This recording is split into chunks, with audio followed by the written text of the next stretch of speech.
ధన్యురాలుగా పిలువబడాలి. యేసయ్యకి స్తోత్రం చెప్పండి. నేను నిజంగా చదివినప్పుడు నేను చాలా ఆశ్చర్యము గురయ్యానండి. ఎందుకంటే ఆ బిడ్డని దేవుడు ఏమంటున్నాడంటే ఆమె ధన్యురాలు. దేవునికి స్తోత్రం. ఇది మొదలుకొని ఈ దినము మొదలుకొని ఆమె స్త్రీలందరిలో ధన్యురాలుగా గుర్తింపు పొందాలి. ఈ రోజున మరియ ఎందుకు ధన్యురాలుగా పిలువబడింది? ఆ రోజుల్లో అనేక మంది స్త్రీలు ఉన్నారు. ఆ కాలంలో ప్రఖ్యాతగాంచిన స్త్రీలు, ఘనతను గాంచిన స్త్రీలు, పేరును పొందిన స్త్రీలు ఉన్నారు. కానీ ఈమంటున్న మాట ఆశ్చర్యానికి గురి చేస్తుంది.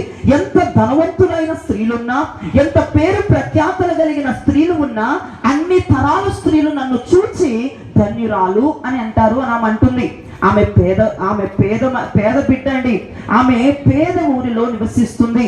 ఆమెకంత పేరు, ఆమెకంత ప్రఖ్యాత లేని స్త్రీ.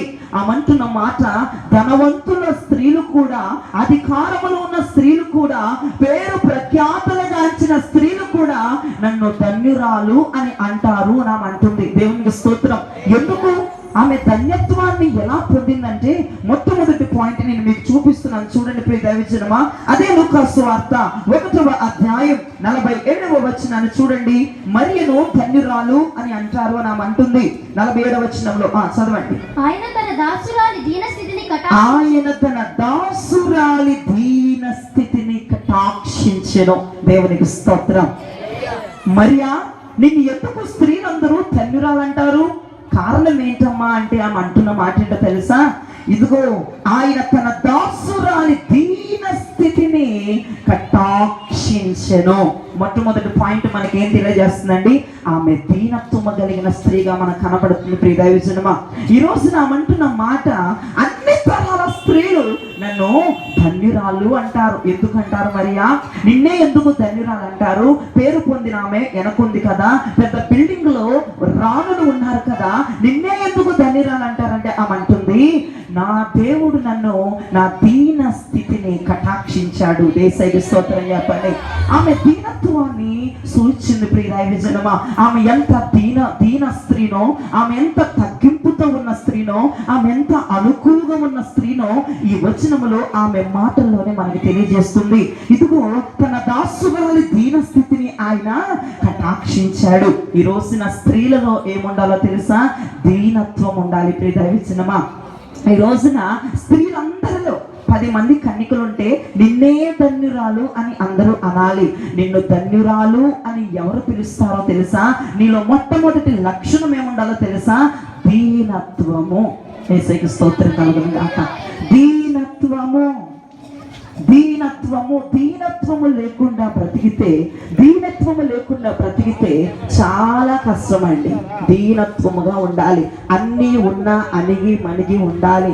అన్ని దేవుడు ఇచ్చిన ఆయన యందు అతిశయించే స్త్రీలు ధన్యురాలుగా పిలువబడతారు. దేవునికి స్తోత్రం. అన్ని ఉన్నాయి. ఆత్మీయంగా అభివృద్ధి ఉంది, భౌగోళికంగా అభివృద్ధి ఉంది. కానీ నీలో దీనత్వం ఉండగలిగితే గనక, అన్ని ఉన్న దేవుని యందు అతిశయించగలిగితే గనక, అన్ని ఉన్న ప్రభు యందు అతిశయించగలిగితే గనక నీవు ధన్యురాలుగా పిలువబడతావు. దేవునికి స్తోత్రం చెప్పండి. 1 పేతురు పత్రికలో 5వ అధ్యాయం 5వ వచనములో మీరు చూడగలిగితే, 1 పేతురు పత్రిక 5వ అధ్యాయం 5వ వచనములో పేతురు గారు మాట్లాడుతున్నారు. చిన్నలారా, మీరు పెద్దలకు లోబడి ఉండండి. మీరందరూ ఎదుటివాని ఎడల దీన మనస్సు అను వస్త్రము ధరించుకొని మిమ్మును అలంకరించుకొనడి. దేవుడు అహంకారులను ఎదిరించి దీనులకు కృప చూపిస్తాడు. యేసయ్యకి స్తోత్రం చెప్పండి. కొంతమంది ఉంటారండి స్త్రీలు, ఎలాగుంటారో తెలుసా? వారికి కలిగిన డబ్బు బట్టి కావచ్చు, వారికి కలిగిన పేరు బట్టి కావచ్చు, వారు కట్టుకున్న బిల్డింగ్ బట్టి కావచ్చు, వారు కలిగి ఉన్న నగల బట్టి కావచ్చు కదండి, వారు కలిగి ఉన్న ఆస్తి బట్టి కావచ్చు. ఎలాగ బిల్డప్పిస్తారండి? అహంకారం అండి. నాకే ఉన్నాయి, మీకేముంది? మీరేంటి తక్కువ లెవెల్, మీరు తక్కువ జాతికి చెందిన వారు, మీ ఇంట్లో ఏమీ లేవు అన్నట్లుగా కొంతమంది స్త్రీలలో ఆ పద్ధతి కానీ, ఆ స్త్రీ పద్ధతిని బట్టి కానీ అహంకారం ఈజీగా తెలిసిపోతాయి. కానీ అన్ని కలిగి ఉండి ఏమీ లేని ఉంటారు. వాళ్ళు ఎలా ఉంటారు? దీన ముఖం వేసుకొని ఉంటారు.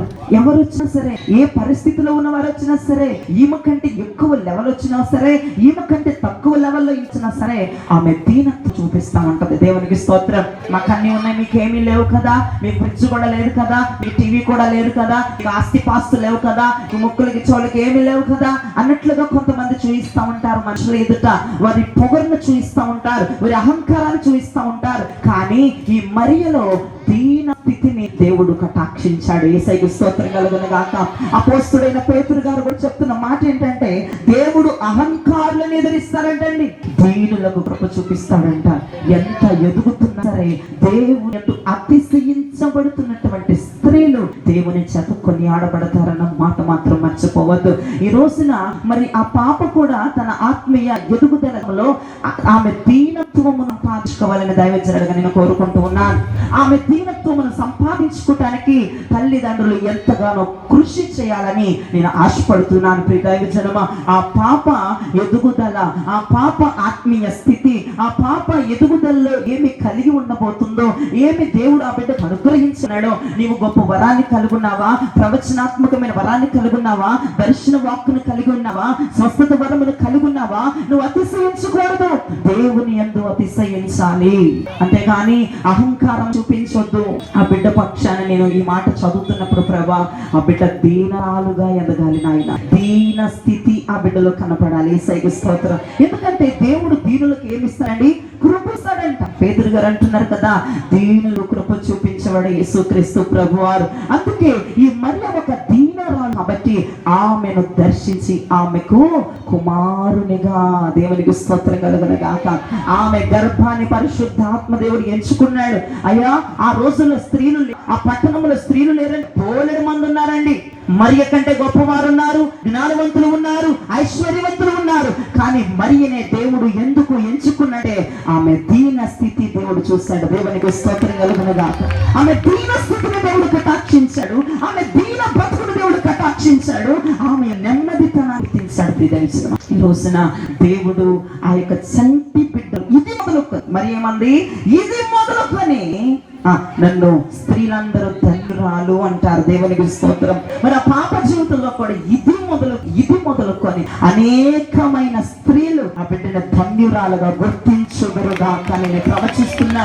అంతేకాదండి, ఒక్క మాటే కాదు, రెండవ మాట చూపిస్తాను చూడండి త్వరగా. లూకా సువార్త 1:46 ఆమెలో ఉన్న రెండవ క్వాలిటీ చూడండి.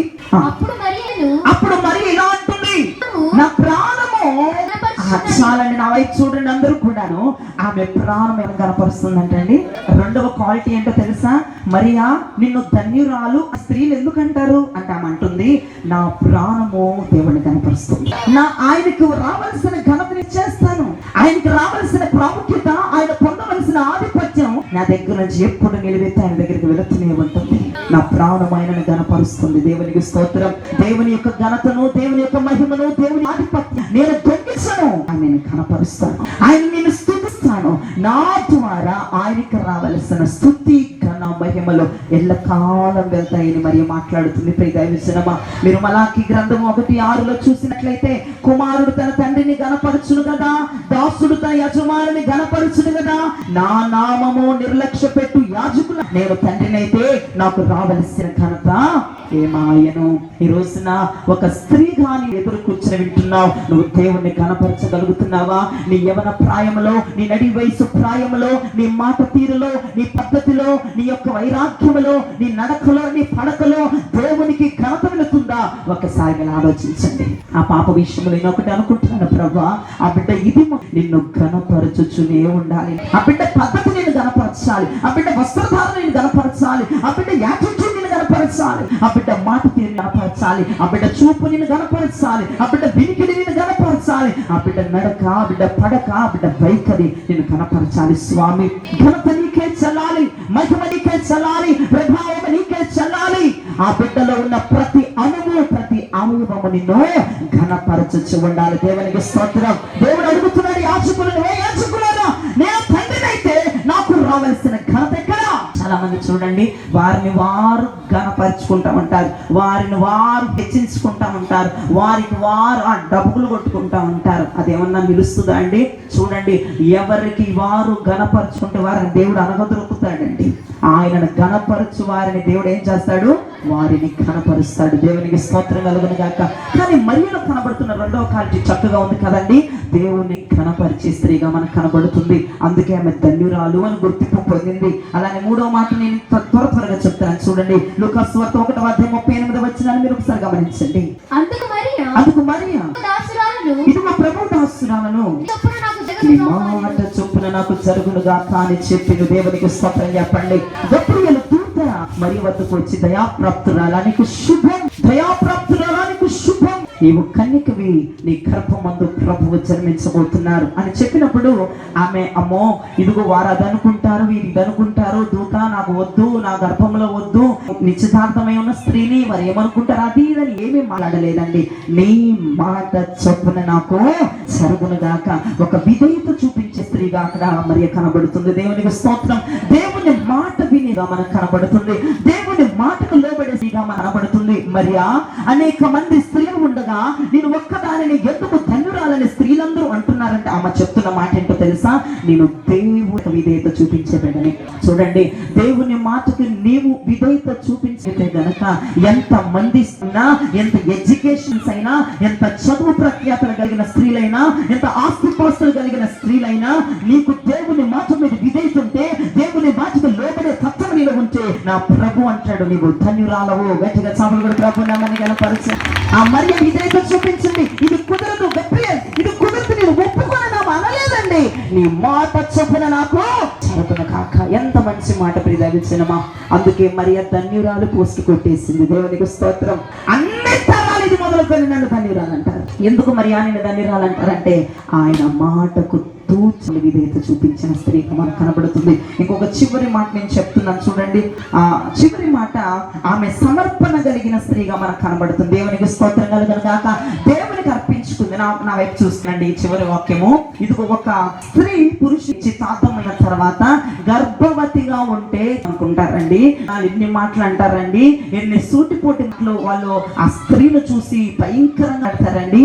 అయినప్పటికీ కూడా ఆ కష్టమంతా నేను పడతానని, ఆ శ్రమలన్నీ నేను ఎన్ని అన్నా పర్లేదు, ఈ లోక రక్షకుడిని నేను ప్రపంచానికి చూపించాలి, ఈ లోక రక్షకుడు అనేక మందిని రక్షించాలని చెప్పి నేను బాధపడినా పర్లేదు, నాకు కష్టం వచ్చినా పర్లేదు, నా మీద నిందేసినా పర్లేదు, నేను అవమానించినా పర్లేదు, ఆమె శరీరము దేవునికి సమర్పించుకుంది. దేవునికి స్తోత్రం కలుగును గాక. ఆమెలో ఎంత మంచి లక్షణాలు ఉన్నాయి చూడండి ప్రియదైవజనమా. అందుకే ఆ మంది ఇది మొదలుకొని స్త్రీలందరిలో నేను ధన్యురాలు అని నన్ను పిలుస్తారు. అందరూ కూడా దేవునికి స్తోత్రం చెప్పండి. ఆమె తన ప్రాణాత్మ దేహాలు దేవునికి అప్పగించుకుందండి. ఇదిగో శ్రమలు వస్తాయని ఆమెకు తెలుసు, సూటిపోటి మాటలు అంటారని ఆమెకు తెలుసు. నిశ్చితార్థమైనటువంటి సహోదరికి, స్త్రీకి, కన్యకకి ఏంటి గర్భవతి అవ్వడం ఏంటని భయంకరంగా తిట్టుకుంటారు. ఆమెను విడనాడతాడు భర్త, ఆమెకు తెలుసు అన్ని. అప్పటికీ కూడా ఆ స్త్రీ నిలువెత్తుగా ప్రభుకి సమర్పించుకుందండి. ఎన్ని బాధలైనా పర్లేదయ్యా, ఎన్ని కష్టాలైనా పర్లేదయ్యా, నా మీద ఉమ్మేసినా పర్లేదు, నన్ను రాళ్ళతో కొట్టినా పర్లేదు, నన్ను అవమానించినా పర్లేదు, ఈ రక్షకుడు ప్రపంచానికి ఉద్భవించాలి, ఈ రక్షకుడు రావాలి, ఇమ్మానుయేలుగా నిలబడాలి, అనేక మంది కొరకు క్రయధనములు చెల్లించాలి, అనేక పాపములు ఆయన మీద మోయాలి, అనేక మందిని రక్షించాలని ఈ తన ప్రాణాత్మ దేహాలు ప్రభుకి సమర్పించుకుందండి. అందుకే మరియ ధన్యురాలుగా పిలువబడుతుంది. అందుకే మరియ కొనియాడబడుతుంది. యేసయ్యకు స్తోత్రం చెప్పండి. ఈ రోజు నా చంటి బిడ్డ కూడా నేను ప్రవచిస్తున్నాను బలిపీఠం దగ్గర ఉండి, ఇది మొదలుకొని స్త్రీలందరిలో బిడ్డ ధన్యత్వాన్ని పొందునుగాక, ఇది మొదలుకొని స్త్రీలందరిలో ఆధిపత్యములు పొందునుగాక. ఒక ధన్యురాలుగా స్త్రీలందరూ ఆ చంటి బిడ్డ ఎదుగుదలను గుర్తించుగాక. ఎంతమందికి అర్థమైంది? ఎన్ని మాటలు చెప్పాను నేను? 4 మాటలు చెప్పాను. మొదటి మాట ఏం చెప్పానండి? దీని రెండవదిగా ఆయననే ఘనపరిచే స్త్రీ. మూడవదిగా ఆమె విధేయురాలు, దేవుని మాటకు లోబడే తత్వం ఆమెలో ఉంది. నాలుగవదిగా ఆమె సమర్పణ జీవితం మనకు కనబడుతుంది. దేవునికి స్తోత్రం కలుగును గాక. ఇక నేను ముగించేసాను. చివరిగా ఒక్క మాట, ఇంకొక స్త్రీ కూడా నేను మీకు చూపిస్తాను. పరమగీత గ్రంథము 6వ అధ్యాయం 9వ వచనంలో మనకు ఒక స్త్రీ కనపడుతుంది. చూడండి, పరమగీత గ్రంథము 6వ అధ్యాయం 9వ వచనము. నా పావురము నా నిష్కరంకురాలు ఒకతే, ఆమె తన తల్లికి ఒకతే కుమార్తె, కన్న తల్లికి ముద్దు బిడ్డ, స్త్రీలు దాన్ని చూచి ధన్యురాలు అంటారు. దీనికి స్తోత్రం కలుగును గాక. రాణులను ఉపపత్నులను దానిని పొగుటారు. ఇక్కడ దేని గురించి ప్రభు మాట్లాడుతున్నారంటే, ఒక రకంగా చూస్తే సంఘము గురించి మాట్లాడుతున్నారు. ఇప్పుడు నేను స్త్రీ గురించి చూడను కాబట్టి షులమ్మతి అనేటువంటి ఒక స్త్రీ గురించి ప్రియుడు ఇస్తున్నటువంటి స్టేట్మెంట్ ఏంటో తెలుసా? స్త్రీలు దాన్ని చూచి ధన్యురాలు అంటారు. దేవునికి స్తోత్రం కలుగును గాక. ఇక్కడ పరమగీతముల గ్రంథంలో ఒక స్త్రీ మనకు కనపడుతుంది. లూకా సువార్తలో మరియ గురించి మనం చెప్పుకున్నాం. పరమగీతములో మనకి షులమ్మతి అనేటువంటి ఒక మంచి స్త్రీ మనకు కనబడుతుంది. ఆమెను ఏమంటారంట స్త్రీలందరూ? ధన్యురాలు. ఎందుకు షులమ్మతి ఎందుకు ధన్యురాలుగా పిలువబడిందంటే, మొదటి మాట పరమగీతములు 1వ అధ్యాయం 4వ వచనంలో మీరు చూడగలిగితే ఆమె అంటున్న మాట, నన్ను ఆకర్షించుము, మేము నీ యొద్దకు పరిగెత్తి వచ్చేదము. దేవునికి స్తోత్రం చెప్పండి. ఎందుకు షులమ్మతి నేను స్త్రీలందరూ ధన్యురాలు అంటున్నారు? ఆమె అంటుంది, ఇదిగో నేను దేవుని ప్రేమను ఆకర్షించే సహోదరిని, లోకాన్ని ఆకర్షించను, నేను నా ప్రభుని ఆకర్షించే క్వాలిటీ నాలో ఉంది. దేవునికి స్తోత్రం కలుగును గాక. లోక పద్ధతులను ఆకర్షించును, లోక ముచ్చట్లను ఆకర్షించును, లోక దండాలను ఆకర్షించును, లోక సాంప్రదాయాలను ఆకర్షించును, నా ప్రభుని మాత్రమే ఆకర్షించే స్త్రీని. కాబట్టి స్త్రీలందరూ నన్ను చూసి ధన్యురాలు చెప్తారు. దేవునికి స్తోత్రం కలుగును గాక. ఆమెలో ఉన్న మంచి క్వాలిటీ, దేవుని మాత్రమే ఆకర్షించే క్వాలిటీ ఆమెలో మనకు కనపడుతుంది. ఇక దేనిని ఆమె ఆకర్షించదు, ప్రభుతో ప్రియుడితో అంటుంది, నన్ను నీవు ఆకర్షించయ్యా. నీ ఆకర్షణ దైవికమైన ఆకర్షణను కోరుకునేటువంటి సహోదరి ఆమె. దైవికమైన ప్రేమ, దైవికమైన కటాక్షమును ఆకర్షించేటువంటి ఒక మంచి సహోదరిగా మనకు కనబడుతుంది. రెండవ మాట చూస్తే పరమగీతములు 1:5లో మనం చూస్తే, యెరూషలేము కుమార్తెలారా, నేను నల్లని దానిను సౌందర్యవంతురాలని అంటుంది. ఆమె మాట్లాడుతున్న సౌందర్యము బాహ్య సౌందర్యము గాని అంతరంగ సౌందర్యము గురించి ఆ స్త్రీ మాట్లాడుతుంది. దేవునికి స్తోత్రం. ఆమె ప్రభుని గుణము కలిగినది. ఆమె అంతరంగ సౌందర్యమును కలిగినటువంటి స్త్రీగా మనకు కనబడుతుంది. అంతరంగ పరిశుద్ధత, అంతరంగ విధేయత, అంతరంగ దీనత్వము, అంతరంగ కరుణ, అంతరంగ ప్రేమ, ఆమె కలిగి ఉన్నటువంటి ఆభరణాలు ఏంటో తెలుసా? ఆభరణ భూషములు ఏంటో తెలుసా? అంతరంగ స్వభావమును షులమ్మతి కలిగి ఉంది. పై సౌందర్యం గురించి ఆమె మాట్లాడట్లా. ఆమె పై సౌందర్యం ఏంటి? ఆమె అంటుంది, నేను నల్లని దాన్ని. ఆ సౌందర్యం ఎక్కడది? బాహ్య సౌందర్యం గురించి ఆమె చెప్తుంది. కానీ నేను సౌందర్యవంతురాలు అంటే నా అంతరంగము దేవునికి నచ్చినట్లు ఉంది. దేవునికి స్తోత్రం. యెరూషలేము కుమార్తెలారా, నా పై స్వరూపాన్ని చూసి నన్ను ఎక్కిరిస్తున్నారా? నా పై స్వరూపాన్ని చూసి నన్ను ఎగతాళి చేస్తున్నారా? నా పై స్వరూపం ఎలాగన్నా ఉండనే గాక, నా అంతరంగ స్వరూపము, నా అంతరంగ ఆత్మ ఎలా ఉందో తెలుసా? సౌందర్యంగా ఉంది, నీతిగా ఉంది, నిజాయితీగా ఉంది, యథార్థంగా ఉంది, పద్ధతిగా ఉంది. ఇంకా అలా ఉంది నా అంతరంగ స్వభావం అని ఆమె మాట్లాడుతుంది. ఇక మూడవ మాట చెప్పి ముగిస్తాను, ఇందాక నుంచి ముగిస్తాను అంటున్నాడు. మూడవదిగా పరమగీతములు 3వ అధ్యాయం 4వ వచనంలో చూస్తే, నా ప్రాణప్రియుడు నాకు ఎదురుపడెను, వదిలిపెట్టగా నేను అతన్ని పట్టుకుని. ఆమెలో ఉన్న లక్ష్యం ఏంటో తెలుసా అండి? స్త్రీలందరూ ఎందుకు ఆమె ధన్యురాలు అంటున్నారు తెలుసా? ఆయన కనపడితే వదిలిపెట్టదంట. దేవునికి స్తోత్రం కలుగును గాక. నా ప్రియుడు నాకు ఎదురుపడ్డాడు, ఆయన నేను వదిలిపెట్టక పట్టుకున్నాను. ఆమెలో ఉన్న మంచి లక్షణం, మూడవ లక్షణం, దేవుని పాదాలను విడిచిపెట్టని స్త్రీగా మనకు కనబడుతుంది. ఆయన పాదాలను ముద్దాడే స్త్రీగా మనకు కనబడుతుంది. దేవుణ్ణి వదిలిపెట్టక ఎవరినైనా వదిలిపెట్టేది కానీ, తన స్నేహితులైనా వదిలిపెట్టేది కానీ, తన బంధువులైనా వదిలిపెట్టేది కానీ, తన రక్త సంబంధాలను వదిలిపెట్టడానికి ఇష్టపడేది కానీ, దేవుణ్ణి మాత్రం వదిలిపెట్టడానికి ఇష్టపడని స్త్రీగా మనకు కనబడుతుంది. దేవునికి స్తోత్రం కలుగును గాక. దేవుని ప్రేమను వదిలిపెట్టదు, దేవుని పరిశుద్ధతను వదిలిపెట్టదు, దేవుని ఆప్యాయతను వదిలిపెట్టదు, దేవుని ఆధిపత్యాన్ని వదిలిపెట్టదు. ఆయన దొరికితే చాలు ఎవరినైనా విడిచిపెట్టగలిగినటువంటి ఒక మంచి క్వాలిటీ కలిగి దేవుణ్ణి పట్టుకునేటువంటి ఒక మంచి గుణం ఈ షులమ్మతి కలిగి ఉంది. దేవునికి స్తోత్రం చెప్పండి. మీకు అర్థమవుతుంది అనుకుంటున్నాను. ఈ రోజు ఇద్దరు స్త్రీల గురించి మాట్లాడాను, మరియ గురించి, షులమ్మతి గురించి. మరియలో ఉన్న మంచి లక్షణాలు నేను మీకు చెప్పాను. ఆమె దీనురాలని, ఆమె దేవుణ్ణే గణపరిచేదని, ఆమె విధేయురాలని, ఆమె దేవునికి సమర్పించుకుందని మాట్లాడాను. షులమ్మతి దగ్గరకు వచ్చేటప్పటికి ఆమె దేవునిని మాత్రమే ఆకర్షించగలదని, రెండవదిగా అంతరంగ సౌందర్యాన్ని కలిగి ఉండే స్త్రీ అని, మూడవదిగా ఆయనని వదిలిపెట్టని స్త్రీ కనబడుతుంది. ఇటువంటి క్వాలిటీస్ స్త్రీలలో ఉంటే వాళ్ళు ఏమని పిలువబడతారండి? ధన్యురాలు అని పిలువబడతారు. దేవునికి స్తోత్రం. ఎవరిలో ధన్యురాలు తెలుసా? స్త్రీలందరూ యేసయ్యకి స్తోత్రం కలుగునుగాక. స్త్రీలకు స్తోత్రం కలుగునుగాక. స్త్రీలందరిలో ఈమె ధన్యురాలు అనటానికి ఇటువంటి క్వాలిటీస్ ఉండాలి. ఊరకి నేను ధన్యురాలు అని ఎవడు అండవు. అర్థమవుతుందా? ఇటువంటి క్వాలిటీస్ నీలో ఉంటేనే ఖచ్చితంగా ప్రతి స్త్రీని వైపు చూపించే మరియ ధన్యురాలుగా పిలువబడింది. శులమతి స్త్రీలందరిలో ధన్యురాలుగా పిలువబడింది.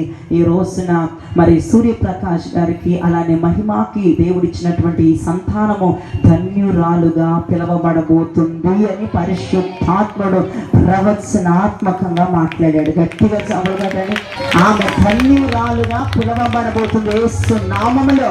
ఎవరందరిలో స్త్రీలందరిలో ఆమె ధన్యురాలుగా పిలవబడునుగా. ఆమెలో ఎదుగుదలని క్వాలిటీస్ అన్ని పరిశుద్ధాత్ముడు